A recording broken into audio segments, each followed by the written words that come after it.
há muitas pessoas e há muitos envolvimentos em volta do Ronaldo, inclusive sob o aspecto de segurança. E eu vou dizer, eu tenho a liberdade de externar isso de forma pública, respeitar a tua opinião. Claro. O Ronaldo é uma pessoa muito simples. O Ronaldo é um grande ídolo. O Ronaldo é autêntico. Eu estive trabalhando com outros atletas que uma coisa na frente da televisão, a outra é quando ele é fechado dentro do vestiário, na relação, por exemplo, com o roupeiro.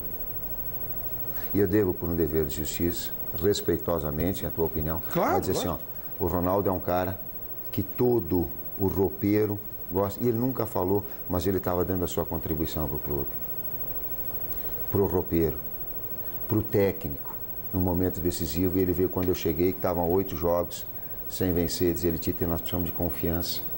Os garotos estão sem confiança para jogar, a bola está queimando no pé, a pressão Corinthians é muito forte e eles precisam de confiança. Então, há também um outro lado. Não, sem dúvida. E ele... Não, com relação ao Corinthians, lá dentro, o que ele trouxe de dinheiro, eu respeito. Não, esse aspecto, eu estou falando de uma relação que ele teve comigo. Claro. Eu posso falar dessa relação que ele teve comigo. Então, eu... Agora, realmente, esse lado aí que você falou, você está lá dentro, tudo bem. Agora, com relação à falta de respeito com profissionais da imprensa, foi marcante. Ele jamais, ele só respeitou o microfone da Rede Globo, que é uma empresa maravilhosa, que nós temos orgulho, e destratou todo mundo. Só tenho condição de avaliar esse lado. Claro, com você foi legal que você colocasse esse lado. Comigo, com os atletas, com os companheiros, com Tite, é ótimo que você faça esse depoimento, porque são os dois lados, eu acho bacana. Agora, do lado de cá, ele desrespeitou profissionais e não foi uma vez. E esse rapaz, o Alexandre Silvestre, ele empunhava um microfone importante, como o da Gazeta, e digamos que na primeira vez ele não soubesse quem era. Mas na quinta, sexta, sétima, saber, né, foi extremamente grosseiro, mal educado.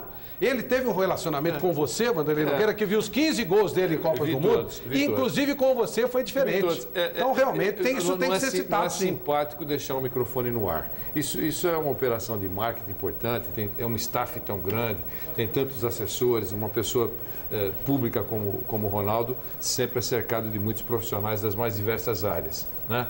Então, não é simpático, não é esse episódio, são vários que aconteceram, não é simpático deixar um microfone no ar. Então, essa abordagem que eu acho que alguém próximo do Ronaldo deveria fazer. Agora não precisa mais, né? Roberto Carlos, você realmente tirou o Roberto Carlos? Teve um procedimento médico, ficou 3 dias recuperando desse procedimento médico, porque foi retirado de um jogo com dores na quarta-feira. Viajamos, eu fiz um trabalho específico para ver a qualidade e a intensidade dos trabalhos no campo de jogo do Tolima. Ele queria, porque a vontade do atleta era de participar, queria. Acabou o treinamento, eu observei, os meus auxiliares técnicos, eu vi, eu digo, ele está sem a intensidade da exigência do jogo. O que é intensidade? Às vezes tu pode correr, só que tu tem que correr no limite máximo da tua condição. Não pode ser a Foi uma avaliação sua técnica e nunca um pedido do jogador, como se aventou para acabar com essa polêmica de uma vez. Conversei com ele. Não é verdade? Que não é o caso. Você fez uma avaliação daquilo que você vinha trabalhando, o Roberto, e como técnico sentiu que ele não tinha condição e o tirou do jogo. Trouxe e conversei. Digo, Roberto, eu vou dar a minha avaliação. Tu não tem a intensidade para o jogo, porque naquele movimento que tu foi chutar a gol, tu não soltou a perna. Naquele outro momento que tu foi fazer um passe, tu não teve natural. E quem está com o atleta observa. E ele falou o quê, professor? E o que ele falou Eu não estou com confiança, professor. E os outros jogadores estavam confiantes para esse jogo? Não, ele estava confiante com outro problema. Fechando o problema, né? Então, a realidade, primeiro, ele queria e não amarelou. É injusto quem está falando isso com o Roberto. Segundo, foi o diagnóstico técnico que ele tinha vontade, mas não tinha a condição. E não tinha tempo de... Ele se rendeu à sua avaliação, né? Que teve. Ele se rendeu à sua avaliação. E terceiro, porque na hora que ele falou, ele disse, professor, naquele momento eu não tive confiança de chutar forte. Inclusive, teve uma bola que eu fui passar de chapinha pro Ronaldo. E ele disse, eu não senti dor, mas eu não tenho a mesma confiança. Esse foi o relato. E essa é a verdade. Tudo que for fora disso, ela não é condizente com a verdade. Eu entendo particularmente que a seleção brasileira fez mal para o Jusilei. Né? Ele teve uma passagem relâmpago na seleção brasileira. Né? Ele começou bem no Corinthians, sendo uma promessa, depois foi para a seleção, já meio que colocou um escafandro. E aí o Tite substitui ele contra o Mojimirim e balança a cabeça. Eu tenho um amigo que fala assim, ele é mais velho. Ele diz assim, tá fácil. Tá fácil. Passar pela seleção tá fácil. Como é que foi o episódio do Silei lá? Ele teve um ato de disciplina que foi resolvido internamente com você, Tite? Sim.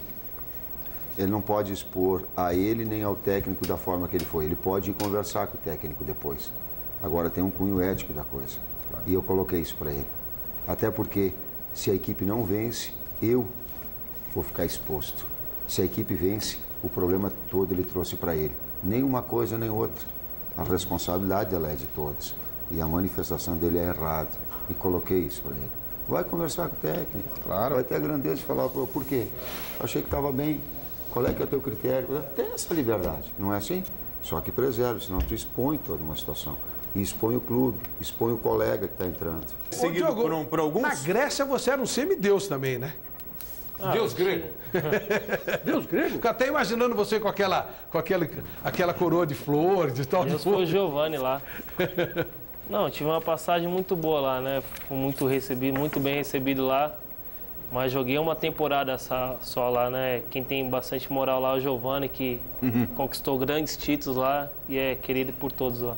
Mas você lá tinha um tratamento muito especial. Na verdade, eles são bem parecidos com o brasileiro, né? Eles acolhem também bem os brasileiros que vão lá, né? Teve o Rivaldo que passou por lá também, o Giovanni. Então eles fizeram grandes jogos lá, tiveram bastante títulos, então eu fui bem recebido lá também. Estádios mais cheios do que no Brasil. Lá todo jogo dá 40 mil pessoas, todas sentadas, né? Então lá todo jogo tá lotado. E outra coisa, porque outra teoria que cada vez eu tenho mais, o brasileiro não gosta de futebol, ele gosta de festinha. Lá não importava o adversário, casa lotada sempre. Acho que a condição financeira também é diferente, né? O padrão de vida que eles têm lá é diferente do brasileiro, né? Todos sabem que o brasileiro tem uma dificuldade maior, os ingressos aqui também às vezes são caros também demais para o pessoal ir assistir o jogo. Acho que a condição financeira deles é diferente. Eles, por exemplo, eles têm por mês uma cota e já são todos vendidos, já é antecipada a venda, né? Então acho que é bem diferente também.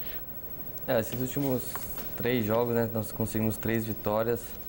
O time teve umas atuações mais seguras, assim, né? Conseguimos ter uma segurança atrás e com muita velocidade na frente também, né? Ter troca de passes, tabelas e o time também continuou com força ofensiva. A gente tem cobrado muito, ou tem sentido muita falta, a gente já ouviu o Tito falar sobre isso, a gente fala sempre, o Brasil está sem laterais. O Brasil tem ótimos alas, você é um deles, mas está com dificuldade de conseguir laterais. E aquela marcação ali pelo lado esquerdo demorou um pouquinho para se acertar. É complicado, né? Você foi treinado a vida inteira para ser ala, de repente tem que virar lateral. O lateral no Brasil é diferente, né?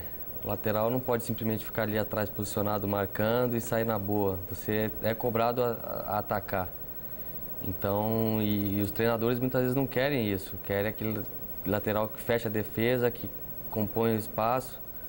E então, às vezes, acaba tendo um pouco de dificuldade em encaixar esses jogadores, das características do jogador e o que o treinador quer.